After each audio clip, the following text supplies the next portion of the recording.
Assalamualaikum warahmatullahi wabarakatuh. Kami dari kelompok 6 akan mempresentasikan materi kami yang berjudul Peramalan dan Penilaian. Saya Nurifah Islamia sebagai pemateri pertama akan menjelaskan pengertian dari peramalan.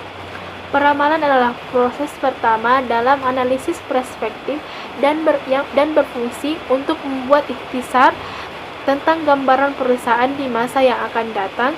Yang berkepentingan dengan peramalan tersebut dalamnya adalah para stakeholder seperti manajer, konsultan analisis keuangan, bank investasi, kreditor, dan analisis kredit, serta pihak lainnya yang berkepentingan pada titik peramalan sangat terkait dengan analisis sebelumnya yang telah dilakukan yaitu analisis akuntansi dan analisis keuangan hasil, dan interpretasi peramalan akan sangat tergantung dari hasil analisis akuntansi dan keuangan yang menjadi dasar peramalan.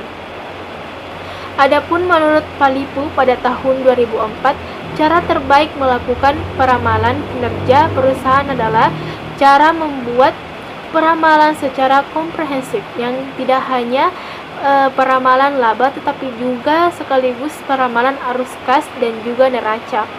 Dalam pendekatan komprehensif, para analisis melibatkan berbagai aspek peramalan titik, namun dalam banyak kasus pendekatan komprehensif tersebut akan terkait pada apa yang kita sebut sebagai driver yang sangat bervariasi untuk setiap industri titik, untuk perusahaan dagang dan manufaktur, yang dimana perusahaan dagang dan juga manufaktur ini sebagai pemicu utama dalam peramalan ini bahannya adalah penjualan. Peramalan penjualan menjadi langkah pertama dalam proses peramalan. Setelah penjualan ditetapkan, selanjutnya besaran beban, modal kerja, dan analisis tetap yang diperlukan usaha perusahaan di masa yang akan bisa kita tentukan. Materi selanjutnya peramalan untuk 1 tahun ke depan yang akan dijelaskan oleh teman saya Satriani Amir. Kepadanya dipersilahkan. Assalamualaikum warahmatullahi wabarakatuh. Saya Satriani Amir akan melanjutkan materi dari saudari Nurifah Islamia, yaitu peramalan untuk 1 tahun ke depan. Jadi peramalan dalam kurun waktu ini termasuk peramalan jangka pendek. Ada beberapa langkah yang perlu ditempuh untuk melakukan peramalan untuk 1 tahun ke depan, yaitu tahap pertama, yaitu membuat peramalan untuk kinerja koperasi yang dibuat dalam laporan laba rugi proyeksi performa. Pada tahap ini, data-data yang diperlukan antara lain seperti laporan laba rugi untuk beberapa tahun terakhir. Yang kedua, rasio-rasio keuangan yang meliputi pertumbuhan penjualan, margin laba,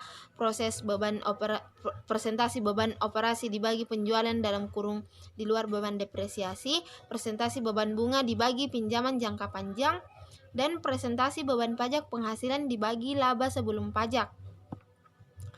Nah, secara detail, langkah-langkah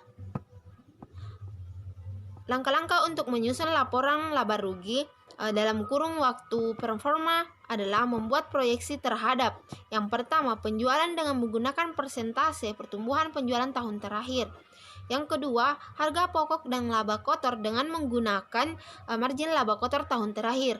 Yang ketiga, beban operasi di luar beban depresiasi dengan menggunakan presentasi. Yang keempat, yaitu beban operasi penjualan dari tahun terakhir. Yang kelima, yaitu beban bunga dengan menggunakan presentasi beban bunga saldo pinjaman dari tahun terakhir. Yang keenam, yaitu beban pajak penghasilan dengan menggunakan presentasi beban pajak penghasilan per laba sebelum pajak dari tahun terakhir. Tahap kedua, yaitu membuat peramalan untuk kinerja investasi dan kinerja pendanaan yang dibuat dalam neraca proyeksi. Dalam tahap ini, data atau informasi yang diperlukan adalah yang pertama, neraca beberapa tahun terakhir. Yang kedua, catatan atas laporan keuangan tahun terakhir. Yang ketiga, beberapa rasio keuangan tahun terakhir yang meliputi perputaran piutang usaha, perputaran persediaan, perputaran utang usaha, perputaran aset tetap, dan besaran dividen per lembar saham.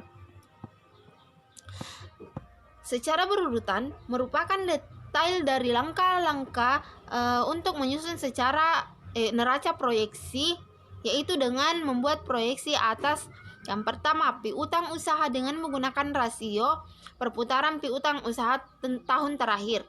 Yang kedua yaitu persediaan dengan menggunakan rasio perputaran persediaan tahun terakhir. Yang ketiga aset tetap dalam kurung dengan menggunakan rasio perputaran aset tetap tahun terakhir. Yang keempat yaitu menetapkan nilai aset lainnya adalah sama dengan tahun terakhir. Yang kelima yaitu menetapkan utang usaha dengan menggunakan rasio perputaran utang. Yang keenam yaitu menetapkan pinjaman jangka panjang yang secara jatuh tempo yang akan masuk sebagai utang lancar dengan mencari informasi dalam catatan atas laporan keuangan. Yang ketujuh yaitu menetapkan pinjaman jangka panjang dengan cara mengurangi pinjaman jangka panjang tahun lalu dikurangi dengan pinjaman jangka panjang yang akan segera jatuh tempo, yaitu dengan melihat langkah dari langkah 6. Yang kedelapan yaitu menetapkan modal saham dan agio saham yang tidak berubah dengan nilai tahun terakhir. Yang kesembilan yaitu menetapkan nilai laba ditahan dengan cara menambahkan saldo laba ditahan tahun terakhir ditambah dengan laba bersih dari laporan laba proyeksi yang dikurangkan dengan dividen yang direncanakan akan dibagikan.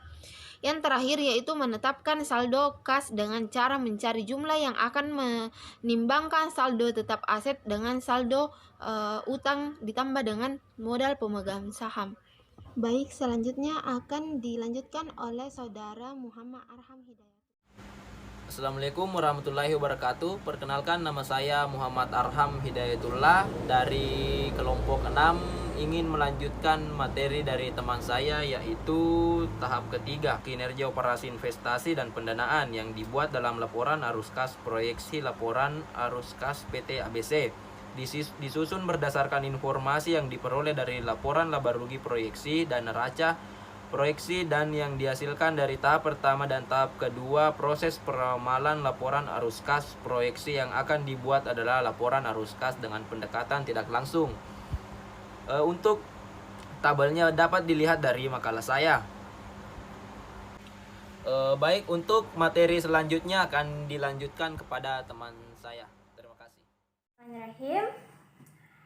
Perkenalkan, saya Nur Hidayah, ingin melanjutkan pembahasan dari materi penilaian.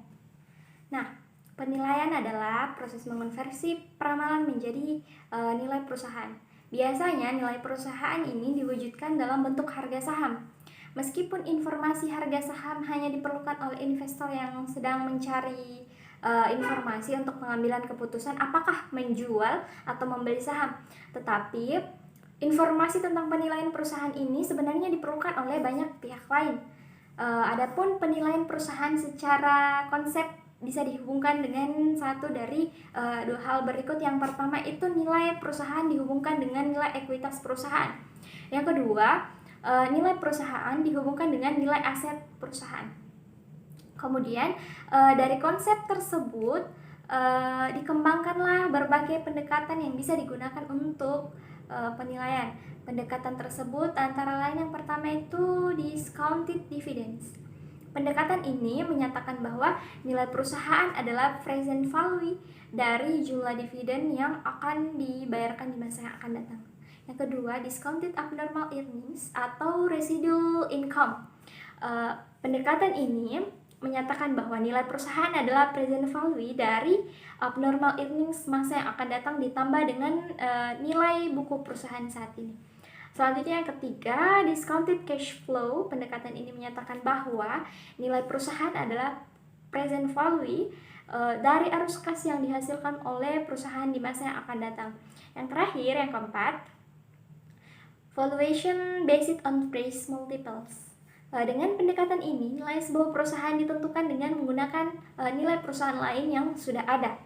Nilai perusahaan lain yang sudah ada tersebut kemudian digunakan sebagai dasar untuk menentukan nilai perusahaan yang menjadi target penilaian. Terima kasih. Bismillahirrahmanirrahim. Saya atas nama Iki nanti ingin melanjutkan materi dari teman saya, yaitu diskon dividen, di mana Nilai sebuah perusahaan adalah sama dengan nilai perusahaan bagi pemilik perusahaan.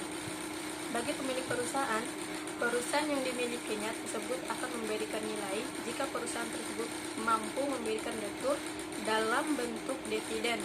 Karena itu, dengan jumlah dividen yang akan dibagikan perusahaan, apabila diformulasikan, konsep tersebut akan menjadi nilai perusahaan sama dengan present value dari dividen yang akan dibagikan di masa yang akan datang. Jika kita menyatakan dividen di masa yang akan mendatang adalah DIV dan R adalah cost of equity capital yang diharapkan, maka nilai perusahaan bisa dinyatakan sebagai berikut, di mana DIV sama dengan nilai dividen, RE sama dengan cost of equity capital. Jika tingkat pertumbuhan dividen tetap setiap tahunnya atau G, maka nilai perusahaan yang dinyatakan sebagai berikut, di mana DIV sama dengan nilai dividen, G sama dengan tingkat pertumbuhan dividen per tahun.